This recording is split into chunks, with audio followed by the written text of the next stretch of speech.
Hi friends, അപ്പോൾ ഇതാണ് വിവോയുടെ ഏറ്റവും പുതിയ മോഡലായിട്ടുള്ള വിവോ Y100 അല്ലെങ്കിൽ Y100 എന്ന് പറയുന്ന സ്മാർട്ട് ഫോൺ എന്ന് പറയുന്നത്. ഇതൊരു ഓഫ്ലൈൻ പ്രോഡക്റ്റ് ആണ് കേട്ടോ. അപ്പോൾ നമ്മുടെ ഇന്നത്തെ വീഡിയോയിൽ നമുക്ക് ഈ ഒരു ഫോണിൻ്റെ വിവോ Y100 എന്ന് പറയുന്ന ഈ സ്മാർട്ട് ഫോണിൻ്റെ പെട്ടിക പൊട്ടിച്ച് അൺബോക്സ് ചെയ്തിട്ട് ഈ ഫോണിനെ കുറിച്ചുള്ള ഓരോ കാര്യങ്ങളും നമുക്ക് ഡീറ്റെയിൽ ആയിട്ട് തന്നെ പരിശോധിക്കാം. അപ്പോൾ അൺബോക്സിങ്ങിന് മുൻപ് സിമ്പിളായിട്ട് പറയുകയാണെന്നുണ്ടെങ്കിൽ ഇത് അത്യാവശ്യം നല്ലൊരു ഫോണാണ് കേട്ടോ. മോശം ഫോണൊന്നുമല്ല, അത്യാവശ്യം നല്ലൊരു എബോവ് ആവറേജ് പെർഫോമൻസ് കിട്ടുന്ന നല്ലൊരു ഫോണായിട്ട് ഇതിനെ കണക്കാക്കാം. തീർച്ചയായിട്ടും വാങ്ങിക്കാൻ പറ്റിയ ഒരു മോഡലായിട്ട് എനിക്ക് തോന്നുന്നുണ്ട്. പിന്നെ ഇത് നേരത്തെ പറഞ്ഞ പോലെ ഓഫ്ലൈൻ പ്രോഡക്റ്റ് ആണ്. അപ്പോൾ ഓൺലൈൻ ഫോണുകളെ കുറിച്ചല്ല പറയുന്നത്, ഓഫ്ലൈൻ മാർക്കറ്റിനകത്ത്, അതായത് നിങ്ങളുടെ അടുത്തുള്ള ഷോപ്പുകളിലൊക്കെ പോയിട്ട് വാങ്ങിക്കാൻ പോകുന്നവർക്ക് വേണ്ടിയിട്ട് പറയാണ്. അപ്പോൾ ആ ഒരു സെഗ്മെൻറ്റിനകത്ത് ആ ഒരു കോമ്പറ്റേറ്റീവ് മോഡൽ വെച്ച് കമ്പയർ ചെയ്യുമ്പോൾ ഈ ഫോണിനകത്ത് അത്യാവശ്യം വേണ്ട എല്ലാ കാര്യമുണ്ട്. ഈ ഒരു ഫോണിൻ്റെ പ്രൈസ് എന്ന് പറയുന്നത് 25,000 രൂപയാണ് വരുന്നത്. അപ്പോൾ ഓഫ്ലൈൻ ആയ കാരണം തന്നെ ഡിസ്കൗണ്ടുകളും ക്യാഷ് ബാക്കൊക്കെ കിട്ടും. ഒരു 1000-1500 ഡിസ്കൗണ്ട് എന്തായാലും കിട്ടും. ഇല്ലെങ്കിൽ നിങ്ങൾ ചോദിച്ചു വാങ്ങിക്കുക. അപ്പോൾ ആ ഒരു അണ്ടർ 25K പ്രൈസ് റേഞ്ചിനകത്ത് ഈ ഫോണിനകത്ത് ഒരുവിധം എല്ലാ കാര്യങ്ങളും വരുന്നുണ്ട്. ഡിസ്പ്ലേ ഫുൾ HD+ AMOLED വരുന്നുണ്ട്. ഇൻ ഡിസ്പ്ലേ ഫിംഗർ പ്രിന്റ് സ്കാനറും അതുപോലെ 64 മെഗാപിക്സലിൻ്റെ OIS ഉള്ള ക്യാമറ വരുന്നുണ്ട്. നല്ല selfie camera. Back side glass body, plastic അല്ല, നല്ല ഗ്ലാസ് ബോഡി വരുന്നുണ്ട്. അത് നേരത്തെ പറഞ്ഞ പോലെ മറ്റേ എന്താ പറയുക, കളർ ചേഞ്ചിങ് ഗ്ലാസ് ബോഡിയാണ് വരുന്നത്. വലിയ നല്ല ബിൽഡ് ക്വാളിറ്റി ഫീൽ ചെയ്യുന്നുണ്ട്. 3.5mm ഹെഡ്ഫോൺ ജാക്ക് വരുന്നുണ്ട്. മെമ്മറി കാർഡ് ഇടാൻ പറ്റും. 8GB റാം ഉണ്ട്. 128GB സ്റ്റോറേജ് ഉണ്ട്. അങ്ങനെ മൊത്തത്തിൽ നോക്കുമ്പോൾ ഈ ഒരു പ്രൈസ് റേഞ്ചിനകത്ത് അത്യാവശ്യം നല്ല ക്യാമറയും നല്ല ബിൽഡ് ക്വാളിറ്റിക്കുള്ള ഒരു ഫോണായിട്ട് എനിക്ക് തോന്നുന്നുണ്ട്. ഫോണിനെ കുറിച്ചുള്ള ബാക്കി കാര്യങ്ങൾ അൺബോക്സ് ചെയ്തുകൊണ്ട് നമുക്ക് ഡിസ്കസ് ചെയ്യാം. അപ്പം ഇനി അധികം പറഞ്ഞു കിട്ടുന്നില്ല, ഡയറക്റ്റായിട്ട് അൺബോക്സിലേക്ക് കിടക്കാം. പിന്നെ നിങ്ങൾ എൻ്റെ വീഡിയോ ആദ്യമായിട്ടാണ് കാണുന്നുണ്ടെങ്കിൽ ലൈക്ക് അടിച്ചിട്ട് ഒന്ന് മുന്നോട്ട് പോകട്ടോ പ്ലീസ്. സബ്സ്ക്രൈബ് ചെയ്യാൻ പറ്റുന്നുണ്ടെങ്കിൽ വീഡിയോ ഇഷ്ടപ്പെട്ട് കഴിഞ്ഞിട്ട് എന്തെങ്കിലും തരത്തിൽ ഉപകാരപ്പെട്ടു എന്ന് തോന്നിക്കഴിഞ്ഞാൽ മാത്രം ഒന്ന് സബ്സ്ക്രൈബ് ചെയ്ത് സപ്പോർട്ട് ചെയ്യുക.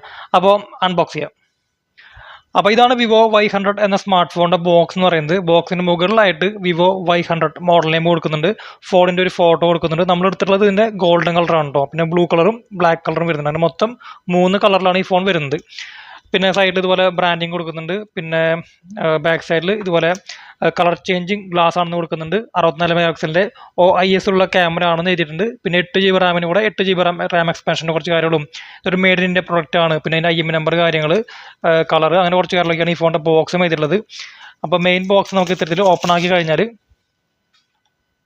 ഇതാണ് നമ്മുടെ സ്മാർട്ട് ഫോൺ.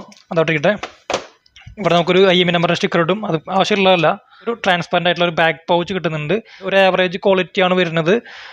ഇത് എന്തായാലും ഈ പൗച്ച് ഇട്ട് കഴിഞ്ഞാൽ ഫോണിൻ്റെ ഭംഗിയൊക്കെ പുറത്ത് കാണും. എന്നാൽ കൂടി ഒരാഴ്ച കഴിഞ്ഞാൽ അത് മഞ്ഞ കളറാവും. അപ്പോൾ ഈ പൗച്ച് എന്തെങ്കിലും മാറ്റേണ്ടി വരും. പിന്നെ വലിയൊരു സേഫ്റ്റി ഒന്നും പറയാനില്ല. ഒരു ആവറേജ് ക്വാളിറ്റിയുള്ള പൗച്ചാണ് കിട്ടുന്നത്. പിന്നെ ഈ ഭാഗമൊക്കെ ഉണ്ട്, ഇത്രയും ഭാഗം ഓപ്പൺ ആയി എടുക്കുകയാണ്. അപ്പോൾ സ്ക്രാച്ച് ആവാനും ക്യാമറയുടെ ഭാഗമൊക്കെ സ്ക്രാച്ച് ആവാനൊക്കെ ചാൻസ് ഉണ്ട്. അപ്പോൾ ജസ്റ്റ് പറഞ്ഞു എന്നുള്ളൂ. എന്തായാലും ബാക്ക് പൗച്ച് കിട്ടുന്നുണ്ട്, അത് തന്നെ വലിയൊരു കാര്യം. പിന്നെ നമുക്കിവിടെ വാറണ്ടി പേപ്പേഴ്സും യൂസർ മാനുവലൊക്കെ വരുന്നത്, അതൊക്കെ നമുക്ക് മാറ്റി വയ്ക്കാം. നമുക്കിവിടെ 44 വാട്ടിൻ്റെ വിവോ ഫ്ലാഷ് ചാർജ് കിട്ടുന്നുണ്ട്. ഇപ്പോൾ സാധാരണ വിവോയുടെ പല ഫോണിനകത്തും കണ്ടുവരുന്ന സെയിം ഒരു ഫ്ലാഷ് ചാർജ് വരുന്നുണ്ട്. പിന്നെ Type-C ചാർജിങ് കേബിളും കിട്ടുന്നുണ്ട്. സിം എജക്റ്റിംഗ് ടൂളും കിട്ടുന്നുണ്ട്. അപ്പോൾ ഇത്ര ഐറ്റംസ് ആണ് ഈ ഫോൺ വാങ്ങിക്കുമ്പോൾ നമുക്ക് ഈ ബോക്സിന് കൂടെ കിട്ടുക. അപ്പോൾ എന്തായാലും ചാർജറും ബാക്ക് പൗച്ചും ഒക്കെ കിട്ടുന്നുണ്ട്. അതൊക്കെ നല്ല കാര്യമാണ്. അപ്പോൾ നമുക്ക് ഈ ഫോണിലേക്ക് വരാം. ഇത്തരത്തിലുള്ള ഒരു പ്ലാസ്റ്റിക് കവറിനകത്താണ് ഈ ഫോൺ വരുന്നത്. അപ്പോൾ ഇതാണ് വിവോ Y100 എന്ന് പറഞ്ഞ സ്മാർട്ട് ഫോണിൻ്റെ ഒരു ലുക്ക് ആൻഡ് ഡിസൈൻ എന്ന് പറയുന്നത്. എങ്ങനെയുണ്ട്? നല്ല ഭംഗിയുണ്ടല്ലേ? അത് വിവോ നമ്മൾ പല വീഡിയോക്കകത്തും പറയുന്ന ഒരു കാര്യമാണ്. വിവോ, ഓപ്പോ, റിയൽമി പോലുള്ള ഫോണിലൊക്കെ ഡിസൈനൊക്കെ ഒരു രക്ഷയില്ലാത്ത ഡിസൈൻ കൊടുക്കാറ്. എന്തായാലും ഒറ്റ നോട്ടത്തിൽ ആരും നോക്കി പോകുന്ന ഭംഗി അതിനകത്ത് കൊടുക്കുന്നുണ്ട്. പിന്നെ എനിക്ക് ഈ ഫോണകത്ത് ഏറ്റവും അധികം എനിക്ക് ഇഷ്ടപ്പെട്ടൊരു കാര്യം ഡിസൈൻ ഒന്നുമല്ല. ഈ ഫോൺ കുറച്ച് കോമ്പാക്റ്റ് ആണ്. നമുക്ക് അതിനകത്ത് ഒതുങ്ങി പിടിക്കാൻ പറ്റുന്ന രീതിയിൽ അത്ര വലുപ്പം ഈ ഫോൺ വരുന്നുള്ളൂ. ശരിക്കും മൊബൈൽ ഫോൺ ഈ സൈസ് ആവശ്യമുള്ളൂ. ഒരുപാട് വലിയ ഫോണുകളൊക്കെ ശരിക്കും ഒരു മൊബൈൽ ഫോണിനെ വെച്ച് സംബന്ധിച്ച് എനിക്ക് ഇതൊക്കെയാണ് ഒരു മിനിമം വേണ്ട ഒരു സൈസ് എന്ന് പറയുന്നത്. അല്ലെങ്കിൽ iPhone 13, 14 ആ ഒരു സൈസൊക്കെയാണ് ശരിക്കും ഒരു ഫോണിൻ്റെ വലിപ്പം ആവശ്യമുള്ളൂ എന്നുള്ളൊരു അഭിപ്രായമാണ് എനിക്കുള്ളത്. നിങ്ങളുടെ അഭിപ്രായം താഴെ കമന്റ് ചെയ്യട്ടോ. അപ്പോൾ വളരെ കൈനകത്ത് ഒതുങ്ങി പിടിക്കാൻ പറ്റുന്ന, ഒറ്റ കൈ കൊണ്ട് സിമ്പിളായിട്ട് യൂസ് ചെയ്യാൻ പറ്റുന്ന രീതിയിലുള്ള ഒരു വലിപ്പമാണ്, സൈസാണ് വരുന്നത്. ഫോണിൻ്റെ ബാക്ക് സൈഡ് നോക്കുകയാണെങ്കിൽ ഇവിടെ ഒരു ഗ്ലാസ് ബോർഡാണ് വരുന്നത്, പ്ലാസ്റ്റിക് ബോർഡ് എന്നല്ല. അപ്പോൾ ഒരു പ്രീമിയം ഫീൽ, നല്ലൊരു അത്യാവശ്യം വില കൂടിയ ഫോൺ കൈ പിടിക്കുന്ന ഒരു ഫീൽ നമുക്ക് ഇവിടെ കിട്ടുന്നുണ്ട്. ഇവിടെ നമുക്ക് അഴുക്കുകളോ ഫിംഗർ പ്രിൻ്റോ ഒന്നും പറ്റിപ്പിടിച്ചിരിക്കില്ല. മാറ്റ് ഫിനിഷാണ് വരുന്നത്. പിന്നെ ഇതാണ് നേരത്തെ പറഞ്ഞ ആ കളർ ചേഞ്ചിങ് പരിപാടി ഉണ്ടല്ലോ, അത് വെയിലത്ത് പോയി കഴിഞ്ഞാൽ, അല്ലെങ്കിൽ അൾട്രാ വയലറ്റ് രശ്മികളുള്ളടത്ത് പോയി വെച്ച് കഴിഞ്ഞാൽ ഈ പറയുന്ന കളർ ചേഞ്ച് വേറെ കളറായി മാറും.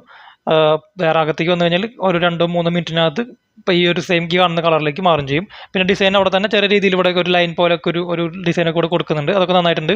ഈ ഭാഗത്ത് ഗ്ലോസി ഡിസൈനാണ് വരുന്നത്. ഇവിടെ കളർ ചേഞ്ച് ആവില്ല. ഇവിടെ അത്യാവശ്യം ഫിംഗർ പ്രിൻറ്റുകളും അഴുക്കുകളൊക്കെ പറ്റി പിടിച്ചിരിക്കുന്നുണ്ട്. നിങ്ങൾ സ്ക്രീനിൽ കാണുന്നുണ്ടാവും വിചാരിക്കുന്നു കണ്ടോ. അപ്പോൾ അതും ശ്രദ്ധിക്കുക. ക്യാമറ നോക്കുകയാണെങ്കിൽ 2 വലിയ റൗണ്ടിനകത്ത് മൊത്തം 3 ക്യാമറകളും ഒരു ഫ്ലാഷ് ലൈറ്റും ഇതിനകത്ത് തന്നെ ഇൻക്ലൂഡ് ചെയ്ത് വെച്ചിട്ടുണ്ട്. ഇവിടെ ചെറുതായിട്ട് OIS എന്ന് കൊടുത്തിട്ടുണ്ട്.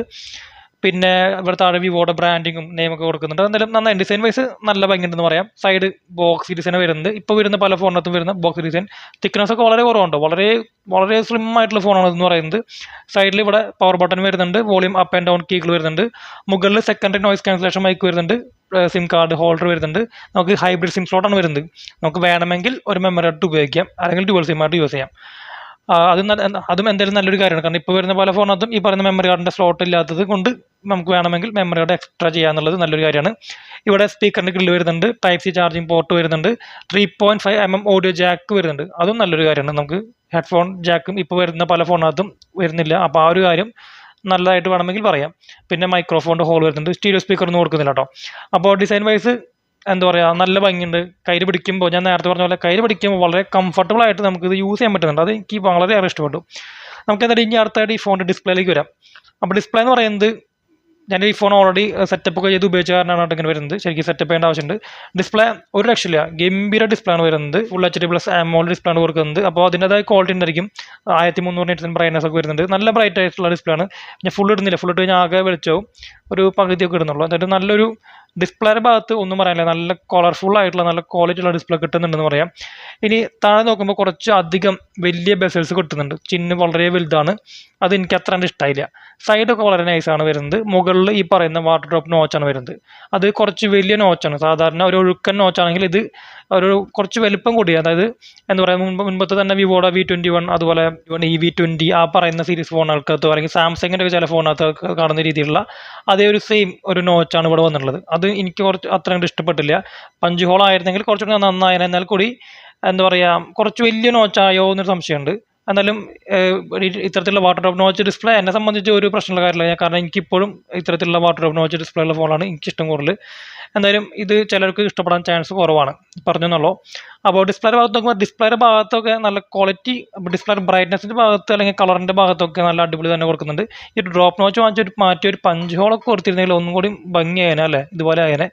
അതുപോലെ പിന്നെ എന്താ പറയുക, ഇതിനകത്ത് നമുക്ക് 120 Hz ഒന്നും കൊടുക്കുന്നില്ല, 90 Hz റിഫ്രഷ് റേറ്റാണ് വരുന്നത്. എന്തായാലും ഡിസ്പ്ലേ AMOLED ആയ കാരണം അതിൻ്റെതായ സ്മൂത്ത്നെസ്സും കാര്യങ്ങളൊക്കെ നമുക്ക് കിട്ടുന്നുണ്ട്. പിന്നെ നമുക്ക് ഇതിനകത്ത് അനാവശ്യമായ ആപ്പ് നോക്കുകയാണെങ്കിൽ 1, 2, 3, 4, 5, 6, 7 ഒരു 5-6 ആപ്ലിക്കേഷൻസ് ഇതിനകത്ത് ഇൻബിൽട്ട് ആയിട്ട് വരുന്നുണ്ട്. ഈ പറയുന്ന ബൈജൂസ് ആപ്പ്, ഷെയർ ചാറ്റ്, അങ്ങനത്തെ കുറച്ച് ആപ്സ് നമുക്ക് ആവശ്യമുണ്ടെങ്കിൽ ഉപയോഗിക്കാം, ആവശ്യമില്ലെങ്കിൽ അൺഇൻസ്റ്റാൾ ചെയ്ത് കളയാനായിട്ട് പറ്റും. എന്തായാലും കുറേ ആപ്പൊന്നും കുത്തി നിറച്ച് വെച്ചിട്ടില്ല, ഒരു 5-6 കാണുന്നുള്ളൂ. അപ്പം അത്തരം കാര്യങ്ങളൊക്കെ ശ്രദ്ധിക്കുക. പിന്നെ അതുപോലെ തന്നെ നമുക്ക് സെറ്റിങ്സിനകത്ത് പോയി കഴിഞ്ഞാൽ ഇവിടെ നമുക്ക് അബൌട്ട് ഫോണിനകത്ത് കയറി കഴിഞ്ഞാൽ മോഡൽ നെയിം അതാ വിവോ Y100 മോഡൽ നെയിം കൊടുക്കുന്നുണ്ട്. ഈ ഫോണിൻ്റെ പ്രോസസ്സർ എന്ന് പറയുന്നത് Dimensity 900 എന്ന് പറയുന്ന ഒരു പ്രോസസ്സറാണ്. ഇതൊരു ഗംഭീര പ്രോസസ്സർ എന്നല്ല ഈ പ്രൈസ് റേഞ്ചിനകത്ത് നമുക്കറിയാം. എന്നാൽ കൂടി ഒരു മീഡിയം ലെവൽ ഓഫ് ഗെയിമിങ്ങിനും അത്യാവശ്യം നമ്മുടെ ഡേ ടു ഡേ ആക്ടിവിറ്റികൾക്കൊക്കെ നല്ല രീതിയിൽ തന്നെ പെർഫോം ചെയ്യുന്ന അത്യാവശ്യം നല്ലൊരു പ്രോസസ്സറാണ് വരുന്നത്. 4 ലക്ഷത്തിന് മുകളിലേക്കൊക്കെ ആൻഡ്രോയിഡ് സ്കോറൊക്കെ വരുന്ന ഒരു തിരക്കേടില്ലാത്ത രീതിയിൽ ഗെയിം കളിക്കുക, എന്താ പറയുക, നല്ല നോർമൽ യൂസിങ്ങിനൊക്കെ പറ്റിയ ഒരു പ്രോസസ്സറാണ് വരുന്നത് പറയാം. പിന്നെ 8 GB റാം, പിന്നെ നമുക്ക് അതിൻ്റെ കൂടെ തന്നെ 8 GB റാം എക്സ്ട്രാ ആഡ് ചെയ്ത് മൊത്തം 16 GB റാമിൽ എഫക്റ്റീവ്ലി ഇത് യൂസ് ചെയ്യാനായിട്ട് പറ്റും. ആൻഡ്രോയിഡ് വെർഷൻ 13 ഏറ്റവും ഔട്ട് ഓഫ് ദ ബോക്സിൽ തന്നെ ഏറ്റവും പുതിയ ആൻഡ്രോയിഡ് വെർഷൻ കൊടുക്കുന്നുണ്ട്. ആൻഡ്രോയിഡ് വെർഷൻ 14ഉം 15ഉം എന്തായാലും ഷുവറായിട്ടും അപ്ഡേറ്റ് കിട്ടുന്നുണ്ടോ, അതും ഷുവറാണ്. പിന്നെ നമുക്ക് ഇവിടെ വരുന്നത് വിവോയുടെ ഏറ്റവും പുതിയ മോഡലായിട്ടുള്ള OIS ആയിട്ടുള്ള FuntouchOS 13 ഈ ഫോൺ വരുന്നത്. പിന്നെ എന്താ, അങ്ങനെ കുറച്ച് കാര്യങ്ങളൊക്കെയാണ് ഇവിടെ സോഫ്റ്റ്വെയറിൻ്റെ ഇൻഫർമേഷൻ കാര്യങ്ങളൊക്കെയാണ് ഇവിടെ കൊടുക്കുന്നത് ഈ ഫോൺ. പിന്നെ അടുത്തായിട്ട് ഈ ഫോണിൻ്റെ ബാറ്ററിനെ കുറിച്ച് പറയുകയാണെങ്കിൽ ബാറ്ററി 4500 mAh ബാറ്ററിയാണ് വരുന്നത്. 44 വാട്ടിൻ്റെ ഫാസ്റ്റ് ചാർജ് കിട്ടുന്നുണ്ട്. ഏകദേശം ഒരു മണിക്കൂറിൽ താഴെ 45 അല്ലെങ്കിൽ 50 മിനിറ്റിനുള്ളിൽ ഫോൺ ഫുൾ ചാർജ് ആയി കിട്ടും ചെയ്യും. നമ്മൾ നേരത്തെ വിവോ IQ Z7 എന്ന് പറഞ്ഞ ഫോൺ പറഞ്ഞില്ലേ, അത് ഏകദേശം സെയിമൊക്കെ തന്നെ വരുന്നത്. ഈ ഫോണും ഡൈമെൻഷനും അതുപോലെ ചെറിയ ചെറിയ മാറ്റങ്ങളൊക്കെ വരുന്നുള്ളൂ കേട്ടോ. ഇനി നമുക്ക് അടുത്തായിട്ട് ക്യാമറയിലേക്ക് കിടക്കാം. അപ്പോൾ സാധാരണ പൊതുവെ വിവോയുടെ ഫോൺസ് ക്യാമറയ്ക്ക് വേണ്ടിയായിരിക്കും കൂടുതൽ ആൾക്കാർ വാങ്ങിക്കുന്നുണ്ടായിരിക്കുക. അപ്പോൾ ഞാൻ ജസ്റ്റ് ഇപ്പോൾ ഒരു ഫോട്ടോ എടുത്ത് കാണിച്ചിരുന്നുള്ളൂ. അപ്പോൾ ഈ ഫോണിൻ്റെ ഡീറ്റെയിൽ ആയിട്ടുള്ള ക്യാമറ റിവ്യൂ വീഡിയോ വേണമെന്നുണ്ടെങ്കിൽ കമൻറ്റ് ചെയ്യാം കേട്ടോ, നമുക്ക് പരിഗണിക്കാം. അപ്പോൾ ജസ്റ്റ് ഞാൻ സിമ്പിളായിട്ട് ഒരു ഫോട്ടോ എടുത്ത് കാണിച്ചു തരാം. അപ്പോൾ ഈ ഫോണിൻ്റെ മെയിൻ റിയർ ക്യാമറ എന്ന് പറയുന്നത് 64 MP ആണ് വരുന്നത്. അതിനകത്ത് OIS വരുന്നുണ്ട് ഈ കാണുന്ന ക്യാമറ. പിന്നെ 2 മെഗാപിക്സലിൻ്റെ വിധം വേറെ 2 ക്യാമറയാണ് വരുന്നത്. അതുകൊണ്ട് വലിയ ഗുണമൊന്നുമില്ല. അപ്പോൾ നമ്മൾ ലൈവായിട്ട് എടുത്തൊരു ഫോട്ടോ ആണ്. അത്യാവശ്യം നല്ല ക്വാളിറ്റി കിട്ടുന്നുണ്ട്. നമ്മൾ തീരെ വെളിച്ചമില്ലാത്തൊരു റൂമിനകത്ത് എടുക്കുന്നത് ആ പറയുന്ന ഒബ്ജക്റ്റ് ഉണ്ട്. ഇവിടെയൊക്കെ നല്ല രീതിയിൽ ഷാർപ്പായിട്ട് നല്ല ഫോക്കസ് ആയിട്ട് നമുക്ക് കിട്ടുന്നുണ്ട്. അതെന്തായാലും ക്യാമറ മോശമല്ല, വിവോയുടെ ഫോണല്ല, ഒരു എബോ ആവറേജ് എന്തായാലും കിട്ടുകൊണ്ടിരിക്കില്ല. പിന്നെ ഇവിടെ നൈറ്റ് മോഡ് വരുന്നുണ്ട്, പോർട്രേറ്റ് മോഡ് വരുന്നുണ്ട്, ഫോട്ടോ മോഡ് വരുന്നുണ്ട്, വീഡിയോ നമുക്ക് 4K റെക്കോർഡിംഗ് ഉണ്ട് കേട്ടോ. അത് വളരെ നല്ലൊരു കാര്യമാണ്. ഇപ്പോൾ വരുന്ന പല ഫോണിനകത്തും 30,000 രൂപയിലും പോലും 4K റെക്കോർഡിംഗ് കിട്ടാറില്ല. നമുക്കിവിടെ 4K റെക്കോർഡിംഗ് കിട്ടുന്നുണ്ട്. 4K 30 FPS ആണ്. ഫുൾ HDയിൽ നമുക്ക് 60 FPS നല്ല സ്മൂത്ത് ആയിട്ടുള്ള വീഡിയോസ് ഇവിടെ എടുക്കാനായിട്ട് പറ്റും. അപ്പോൾ 4K അല്ലെങ്കിൽ നിങ്ങൾ വീഡിയോ എടുക്കാറുണ്ടെന്നുണ്ടെങ്കിൽ നിങ്ങൾക്ക് നല്ലതാണ് ഇത്. അതുപോലെ തന്നെ ഇവിടെ സ്റ്റെബിലൈസേഷൻ മോഡ് കാര്യങ്ങളൊക്കെ വരുന്നുണ്ട്. ഓൺ ആക്കി കഴിഞ്ഞാൽ കുലുങ്ങാണ്ട് ഈ പറഞ്ഞ പോലെ OIS-ഉം EIS ഒക്കെ സപ്പോർട്ട് ചെയ്ത് നല്ല ക്വാളിറ്റി ഉള്ള ഷേക്ക് ആവാത്ത സ്റ്റെബിൾ ആയിട്ടുള്ള വീഡിയോസ് ഒക്കെ ഇവിടെ എടുക്കാനായിട്ട് പറ്റും. പിന്നെ അങ്ങനെ കുറച്ച് കാര്യങ്ങളൊക്കെയാണ് ഇവിടെ കൊടുക്കുന്നത്. പിന്നെ ഇവിടെ മോർ സെറ്റിംഗ്സിനകത്ത് ഈ പറയുന്ന 64 high resolution mode, panorama mode, live photo, slow motion, time lapse, vlog mode, double exposure, അങ്ങനെ കുറേ സാധനങ്ങളൊക്കെയാണ് ഈ പറയുന്ന ഇതിനകത്ത് വരുന്നത്. പിന്നെ ഡ്യുവൽ വീഡിയോ മോഡൊക്കെ ഇതിനകത്ത് വരുന്നുണ്ടോ, അതൊക്കെ നല്ല കാര്യങ്ങളൊക്കെയാണ്. അപ്പോൾ ക്യാമറ എന്തായാലും നല്ല ക്യാമറയാണ്. അബോ ആവറേജ് പെർഫോമൻസ് എന്തായാലും കിട്ടുന്നുണ്ട്, നല്ലതായിരിക്കും. മാക്രോ ക്യാമറ ആയാലും ബാക്കി എല്ലാതായാലും അത്യാവശ്യം ക്വാളിറ്റി ഉണ്ടെന്ന് പറയാം. ഇനി സെൽഫി പറയുമ്പോൾ 16 MP ഫോണിൻ്റെ സെൽഫി ക്യാമറ എന്ന് പറയുന്നത് ഇപ്പോൾ നിങ്ങൾ സ്ക്രീനിൽ കണ്ടുകൊണ്ടിരിക്കുന്നത് നമ്മൾ ലൈവായിട്ട് ഇത് കാണുന്ന അതിൻ്റെ പോർട്രേറ്റ് മോഡാണ്. ഞാൻ ജസ്റ്റ് സിമ്പിളായിട്ടൊരു ഫോട്ടോ എടുത്ത് കാണിച്ചു കേട്ടോ. ഇതിപ്പോൾ നമ്മൾ ലൈവായിട്ട് എടുത്തൊരു ഫോട്ടോ ആണ് കേട്ടോ.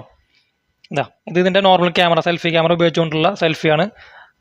ഭയങ്കര ബ്യൂട്ടിഫിക്കേഷൻ മോഡൊന്നും ഇല്ല കേട്ടോ. എൻ്റെ മുഖത്തെ വയർപ്പും അതുപോലെ ഈ പിമ്പിൾസൊക്കെ നല്ല രീതിയിൽ എടുത്ത് കാണിക്കുന്നുണ്ട്. പക്ഷേ ഫോട്ടോ നല്ല ക്വാളിറ്റി ഉണ്ട്. നല്ല ക്വാളിറ്റി ഉള്ള ഫോട്ടോ സെൽഫി കിട്ടുന്നുണ്ട്. അതിൻ്റെ മുടിയിഴകളൊക്കെ ആയാലും എല്ലാം കൊണ്ടും നല്ല ക്വാളിറ്റി ഉണ്ട്. പക്ഷേ ബ്യൂട്ടിഫിക്കേഷൻ മോഡൊന്നും വരുന്നില്ല. ഇതിപ്പോൾ വരുന്ന പല വിവോയുടെ ഫോണിനകത്തും ഈ വെളുപ്പിക്കൽ പരിപാടി വളരെ കുറച്ചിട്ടുണ്ട്. അതെനിക്ക് ഇഷ്ടപ്പെട്ടില്ല. എല്ലാവരും നല്ലതെന്ന് പറയാം, പക്ഷേ എനിക്ക് പേഴ്സണലി കുറച്ച് വെളുത്തിട്ടൊക്കെ ഇരിക്കണം. നമ്മൾ കുറച്ച് കറുത്ത ആൾക്കാരായതുകൊണ്ടായിരിക്കും, അതിൻ്റെ കോംപ്ലക്സ് കൊണ്ടായിരിക്കാം. പക്ഷേ ഇപ്പോഴത്തെ പുതിയ വിവോ ഇപ്പോൾ ഞാൻ ഉപയോഗിക്കുന്ന ഫോണിൽ ഉൾപ്പെടെ ബാക്ക് ക്യാമറ നല്ല വെളുപ്പിക്കലും കാര്യങ്ങളൊക്കെ ഉണ്ട്. പക്ഷേ ഫ്രണ്ട് ക്യാമറയ്ക്കകത്ത് ഒരു ട്രൂ കളർ കിട്ടുന്നുണ്ട് കണ്ടോ. വേറെ വെളുപ്പിക്കലോ അങ്ങനത്തെ കാര്യങ്ങളൊന്നുമില്ല. അത് എനിക്ക് കുറച്ച് വിഷമകരമായിട്ടുള്ളൊരു കാര്യമാണ്. നല്ലതാണ് കേട്ടോ, പക്ഷേ നല്ലൊരു ഫീച്ചറാണ് കേട്ടോ അത്. ഇതിൻ്റെ പോർട്രേറ്റ് ക്യാമറ ആണ്. ഇവിടെ നമുക്ക് കുറച്ച് ബ്യൂട്ടിഫിക്കേഷനും വെളുപ്പിക്കലൊക്കെ കഴിഞ്ഞ് കുറച്ചുകൂടി സ്കിൻ ടോണൊക്കെ നല്ല ഭംഗിയായി, ബാക്ക്ഗ്രൗണ്ടൊക്കെ നല്ല രീതിയിൽ തന്നെ ബ്ലറായിട്ട് നല്ലൊരു സെൽഫി ഔട്ട്പുട്ട് ഇവിടെ കിട്ടുന്നുണ്ട്. അപ്പോൾ ക്യാമറയുടെ ഭാഗത്തൊന്നും പറയാനില്ല, നല്ല ക്വാളിറ്റി ക്യാമറ കിട്ടുന്നുണ്ട്. ഫ്രണ്ട് ക്യാമറ നമുക്ക് ഫുൾ HDയിലാണ് വീഡിയോ റെക്കോർഡ് ചെയ്യാനായിട്ട് പറ്റുക. ഫ്രണ്ട് ക്യാമറയ്ക്കകത്ത് നൈറ്റ് മോഡ്, പിന്നെ അതുപോലെ photo mode, video mode, more സെറ്റിംഗ്സിനകത്ത് ഈ പറയുന്ന കുറേ കാര്യങ്ങളൊക്കെ ഇവിടെ വരുന്നുണ്ട്. അപ്പോൾ സെൽഫി ക്യാമറയും അത്യാവശ്യം കൊള്ളാം. അപ്പോൾ നിങ്ങൾ സ്ക്രീനിൽ കാണുന്ന പോലെ തന്നെ നല്ല, ഇപ്പോൾ തീരെ വെളിച്ചമില്ലാത്ത റൂമിനകത്ത് നമ്മൾ ഇരിക്കുന്നത്, ആകെ 2 ലൈറ്റ് ഉള്ളൂ. എന്നിട്ട് അത്യാവശ്യം തിരക്കേലാത്തൊരു സെൽഫി ക്യാമറ ഔട്ട്പുട്ട് നമുക്കിവിടെ കിട്ടുന്നുണ്ട്. ഇഷ്ടപ്പെട്ടു. അപ്പോൾ ഇതൊക്കെയാണ് ഈ ഫോണിനെ കുറിച്ച് മൊത്തത്തിൽ പറയാനുള്ള കാര്യം എന്ന് പറയുന്നത്. അപ്പോൾ തിരക്കേടില്ല. ഒരു ഓഫ്ലൈൻ മാർക്കറ്റിനെ വെച്ച് നോക്കുമ്പോൾ ഇത് അത്യാവശ്യം നല്ല ഫോണാണ്. അപ്പോൾ നെഗറ്റീവായിട്ട് പറയാനാണെങ്കിൽ കുറേ കാര്യങ്ങളുണ്ട്. ഈ പറയുന്ന പ്രോസസ്സറിൻ്റെ കാര്യമൊക്കെ പറയാം. കുറച്ചുകൂടി നല്ല പ്രോസസ്സർ കൊടുക്കാമായിരുന്നു എന്ന് വേണമെങ്കിൽ പറയാം. പക്ഷേ നമുക്കിവിടെ ഗ്ലാസ് ബോഡി കിട്ടുന്നുണ്ട്, അതുപോലെ നല്ല ക്യാമറ കിട്ടുന്നുണ്ട്. അപ്പോൾ അങ്ങനെ കുറേ കാര്യങ്ങൾ, കുറേ നല്ലതുണ്ട്, കുറേ അഡ്ജസ്റ്റ് ചെയ്യാൻ പറ്റുന്ന കാര്യങ്ങളുണ്ട്, ഈ വാട്ടർ നോച്ച് ഉൾപ്പെടെയുള്ള കാര്യങ്ങൾ. അപ്പോൾ മൊത്തത്തിൽ ഒരു ഓഫ്ലൈൻ മാർക്കറ്റിനെ വെച്ച് നോക്കുമ്പോൾ ഇത് തിരക്കായില്ലാത്തൊരു ഫോണായിട്ട് തോന്നുന്നുണ്ട്. ഓൺലൈനിൽ നമുക്ക് ഈ സെയിം പ്രൈസിൽ IQ Neo 6 കിട്ടും, ഓഫറിന് കിട്ടും. റിയൽമി GT Neo 3T ഇടയ്ക്ക് ഓഫറിന് വരാറുണ്ട്. നത്തിങ് ഫോൺ 1 ഒക്കെ വരാറുണ്ട് ഒരു 25,000 രൂപ പ്രൈസ് റേഞ്ചിനകത്ത്. ഇത് 25 താഴെ കിട്ടും. 23-24 രൂപയ്ക്കൊക്കെ ഈ ഫോൺ എന്തായാലും കിട്ടും. അപ്പോൾ എന്താ പറയുക, നിങ്ങൾക്ക് എന്താണ് ഈ ഫോണിനെ കുറിച്ചുള്ള നിങ്ങളുടെ അഭിപ്രായം താഴെ കമൻറ്റ് ചെയ്യുക. വേറൊരു കാര്യം, പിന്നെ വീഡിയോ നിങ്ങൾ അവസാനം വരെ കണ്ടിട്ടുള്ളവരാണെന്നുണ്ടെങ്കിൽ അതൊന്നും കമൻറ്റ് ചെയ്തോട്ടാ. കാരണം എത്ര പേര് അവസാനം വരെ കാണുന്നുണ്ടെന്ന് എനിക്കൊന്നും അറിയണം. അതുകൊണ്ട് പറഞ്ഞു മാത്രം. അപ്പോൾ മറ്റൊരു വീഡിയോ വരുന്നവരെ താങ്ക്സ് ലോട്ട്.